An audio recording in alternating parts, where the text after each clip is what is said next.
नमस्कार मंडळी, तर आज आपण बनवणार आहोत धपाटे, ज्याला आपण थालपीठ देखील म्हणतात. तर चला रेसिपी बघूया. आपण मिक्सरच्या भांड्यामध्ये घालून घेऊयात कोथिंबीर.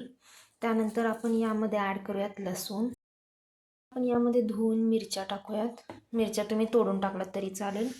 आणि मिरच्या टाकल्यानंतर आपण यामध्ये टाकूयात 1 चमचा मीठ. मीठ टाकल्याने हे छान कुटून आपण इकडे पेस्ट करून घेतलेला आहोत मिक्सरमधून. तुम्ही पाहिजे तर खलबत्त्यात देखील काढू शकता, ते जास्त टेस्टी लागतं. मी घेतलेलं आहे 1 वाटी गव्हाचं पीठ आणि 1 वाटी ज्वारीचं पीठ. तर ते पीठ आपण इकडे चाळून घेऊया. त्यामध्ये 1 वाटी बेसन पीठ घालून घेऊयात आणि ते पण आपण चाळून घेऊया. त्यामध्ये थोडंसं बाजरीचं पीठ देखील घालते. थालीपीठ ॲक्च्युली खूपच पौष्टिक असतं, कारण की यामध्ये आपण वेगवेगळ्या धान्यांचं पीठ घातलेलं असतं. पण यामध्ये जो मिरची, कोथिंबीर आणि लसणाची जी पेस्ट बनवली होती आपण, ती पेस्ट घालून घेऊयात. तर आता आपण यामध्ये घालूयात हळद पावडर. त्यानंतर जिरेची तुमच्याकडे पावडर असेल तर तुम्ही पावडर घालू शकतात किंवा आपूड जिरेही. त्यानंतर थोडीशी तीळ. त्यानंतर ओवा आपण हातावर बारीक करून घालायचा. ओवा घालते हाताने बारीक. घालून घेऊयात मीठ. यामध्ये बारीक चिरलेला कांदा घालून घेऊयात.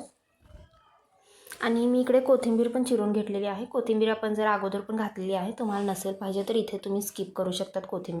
आपल्याला ह्या पीठ मळायचं आहे, जास्त पातळ नाही मळायचं आपल्याला.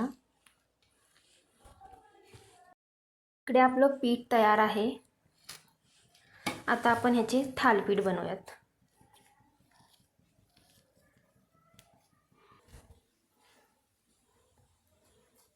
हे आपण थापटूनच करणार आहोत, लाटून नाही करायचं. आणि जर तुमचे हात चिटकत असतील तर तुम्ही हाताला थोडंसं पाणी लावून घेऊ शकता. इकडे अशी वेज पाडून घेणार आहोत, सो की हे थालपीठ आपलं नीट शिजेल तव्यावर. तव्यावर घातलेलं आहे थालपीठ. आणि आता आपण हे जे वेज केलेत ना, त्यामध्ये आपण तेल सोडूयात.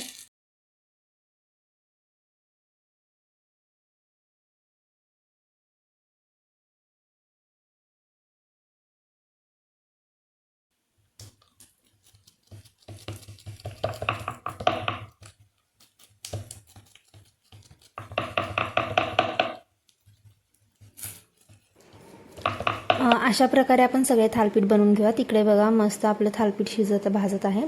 त्यानंतर थालपीठ आपण ब्रेकफास्टला पण खाऊ शकतो, आणि त्यामुळे इकडे मी बनवत होते चहा थालपीठसोबत.